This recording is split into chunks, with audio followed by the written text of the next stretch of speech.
Assalamualaikum warahmatullahi wabarakatuh.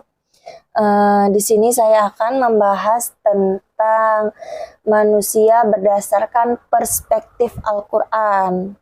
Nah, pertama kita membahas manusia adalah makhluk mulia. Nah, manusia ini kan diciptakan Allah dari segumpal tanah, kemudian dari segumpal darah, baru Allah meniupkan ruh ke dalam diri kita gitu, di saat kita masih di dalam kandungan ibu. Kemudian Al-Quran ini juga menegaskan bahwa manusia itu diciptakan dengan sebaik-baiknya bentuk dan memiliki kedudukan yang mulia dibandingkan makhluk lainnya. Nah, di sini udah jelas gitu kan, Allah itu mendudukan kita itu paling mulia gitu di hadapannya gitu dibandingkan dengan makhluk lainnya. Dan dalam Quran surah At-Tin ayat 4 juga menjelaskan tentang sesungguhnya kami telah menciptakan manusia dalam bentuk yang sebaik-baiknya. Lalu di surah Al-Isra ayat 70 juga menjelaskan juga ini tentang dan sungguh kami telah memuliakan anak cucu Adam. Dan di situ kan udah jelas Allah memuliakan kita sebagai manusia gitu dibandingkan makhluk lainnya. Dan yang kedua itu manusia diciptakan sebagai khalifah di bumi. Manusia itu diciptakan sebagai khalifah di bumi karena apa? Karena manusia itu diberikan amanah untuk memakmurkan bumi dan menjadi wali Allah gitu, wakil Allah, atau disebut dengan khalifah atau pemimpin di bumi gitu. Dengan apa gitu kan? Kenapa Allah memberikan manusia tuh sebagai wakil Allah gitu atau pemimpin di bumi gitu? Karena manusia ini dia mempunyai akal pikiran gitu, terus tuh dia mempunyai ilmu, manusia mempunyai ilmu, enggak kayak makhluk-makhluk lainnya gitu. Kalau makhluk lainnya dia nggak punya akal dan nggak punya ilmu, itu makanya Allah itu menegaskan bahwa manusia itu sebagai makhluk yang paling diberikan amanah gitulah istilahnya, menjadi wakil Allah tadi gitu atau pemimpin. Kemudian itu tadi karena manusia itu punya akal, punya ilmu dan kehendak yang bebas gitu, makanya manusia itu bisa menjadi sebagai khalifah di bumi. Nah, dalam Quran surah Al-Baqarah ayat 30 juga menjelaskan tentang yang artinya itu, dan ingatlah ketika Tuhanmu berfirman kepada para malaikat, sesungguhnya aku hendak menjadikan seorang khalifah di bumi. Nah, disitu udah jelaskan kenapa Allah itu memberikan manusia amanah untuk memakmurkan bumi dan menjadi wakil Allah itu atau khalifah gitu.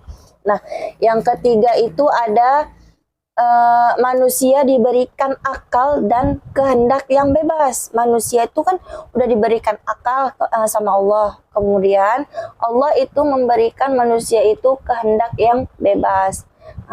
Manusia itu kan memiliki kemampuan untuk berpikir, memilih, dan bertanggung jawab atas perbuatannya. Nah, ini yang membedakan manusia tuh dari makhluk yang lainnya gitu. Kemudian dalam surah An-Nahl ayat 78 juga menjelaskan tentang dan Allah mengeluarkan kamu dari perut ibumu dalam keadaan tidak mengetahui sesuatu apapun. Lalu dia memberikan kamu pendengaran, penglihatan, dan hati agar kamu bersyukur. Nah, di situ udah jelas kan, Allah itu awalnya tadi kan kita kan dibuat dari saripati tanah, kemudian dari segumpal darah. Nah, itu tadi di surat Quran surah An-Nahl tadi menjelaskan tentang kemudian kan kita ditiupkan ruh di saat kita ada di dalam perut ibu kita, dan keadaan itu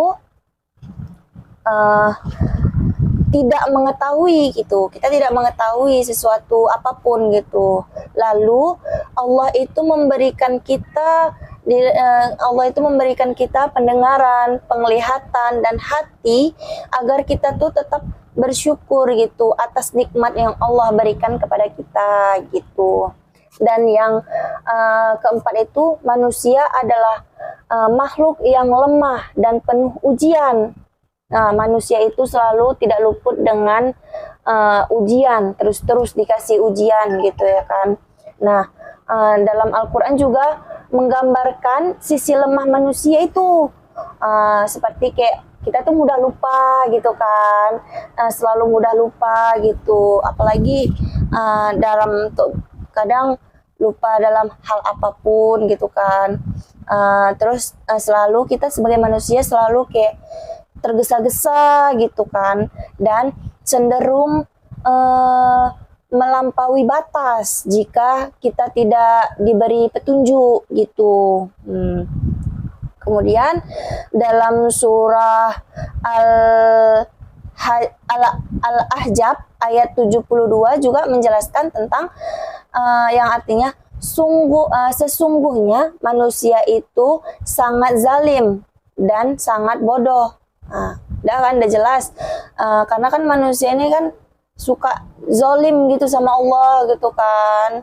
Jadi disitulah kata Allah dalam surah Al-Ahzab itu, manusia itu sangat zolim dan sangat bodoh juga gitu.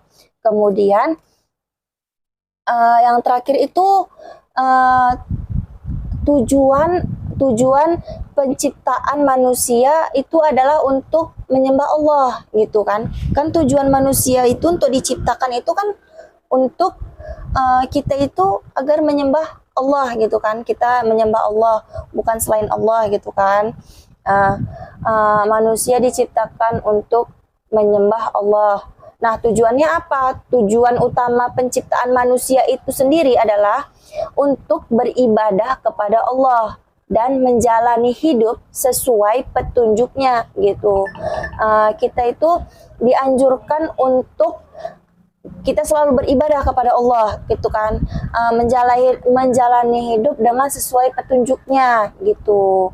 Dan di dalam Quran surah Az-Zariyat ayat 56 di situ udah jelas menyatakan bahwa dan aku tidak menciptakan jin dan manusia melainkan supaya mereka menyembahku. Nah, berarti kan di situ menjelaskan Allah itu kan adil gitu kan. Dia menciptakan jin dan manusia untuk supaya manusia ini beribadah gitu, beribadah kepada Allah dengan ujiannya itu ya jin dan manusia itu supaya menggoda kita supaya kita tuh tadi gitu tergoyah gitu kan, nggak beribadah. Tapi Allah membilangkan kita tuh harus tetap menyembah Allah gitu, jangan menyembah sama yang lain gitu. Di situ surah Al-Zariyat ayat 56 juga menekankan, di situ juga menekankan Allah tidak menciptakan jin dan manusia melainkan supaya mereka menyembahku gitu. Tidak baik, itu saja yang dapat saya sampaikan. Nah, jadi kesimpulannya itu dalam perspektif Al-Quran ini, manusia itu adalah makhluk yang dimuliakan oleh Allah, diberi amanah oleh Allah, diberi akal oleh Allah, dan kebebasan untuk memilih gitu kan. Namun jika memiliki kelemahan yang harus dikendalikan dengan iman dan takwa. Kemudian perjalanan hidup manusia ini adalah ujian gitu. Manusia ini dia tuh berjalan dengan ujian juga gitu, berdampingan dengan ujian, dan keberhasilannya diukur dari bagaimana ia memenuhi peran sebagai hamba dan khalifah Allah di muka bumi. Itu saja yang dapat saya sampaikan. Lebih dan kurang saya mohon maaf. Pada Allah saya mohon. Dadah.